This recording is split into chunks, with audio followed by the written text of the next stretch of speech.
حدیث میں جہاں جہاں نام آیا نا، پہلا امام حسن کا ہے، دوسرا امام حسین کا ہے، اور امام حسین کے اپنے جملے ہیں، فرماتے ہیں میرا بھائی نہیں، میرا امام بھی ہے۔ اور آپ فرمایا کرتے تھے میں نے بڑی چیزیں اس حسن سے سیکھی ہیں۔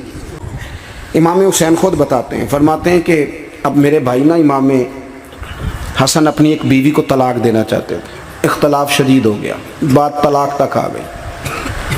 مجھے پتہ چلا تو میں پہنچا، میں نے کہا بھائی جان کیا اختلاف ہے بھابھی سے، سنا طلاق دینے لگے ہیں؟ فرمایا ہاں طلاق دے دوں گا۔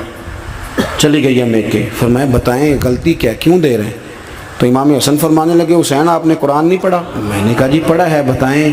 کہنے لگے اللہ فرماتا ہے ہن لباس لکم وانتم لباس لہن، مرد عورتوں کا لباس ہیں، عورتیں مردوں کا لباس ہیں۔ فرمایا میری بیوی میں کوئی کمزوری ہوگی تو میں پردہ ڈالوں گا کہ دنیا کو بتاؤں گا؟ امام حسین کہتے ہیں میں نے اٹھ کے بھائی کا ہاتھ چوما، میں نے کہا آیت میں نے پہلے بھی پڑھی تھی، تفسیر آج سمجھ میں آئی ہے، میرے بڑے بھائی نے سمجھائی ہے، سمجھ میں آئی۔ کہتے ہیں کچھ دنوں کے بعد امام حسن نے بیوی کو طلاق دے دی۔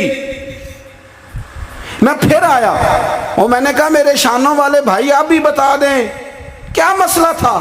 تو کہتے ہیں میرا ماتھا چوما میرے بڑے بھائی نے، اور کہنے لگے حسین چھوڑ، وہ غیر محرم بی بی ہے، میں کسی غیر کی باتیں تیرے ساتھ کیا کروں، طلاق دے دی، غیر محرم ہو گئی، اب اس کا ذکر کیا چھیڑنا؟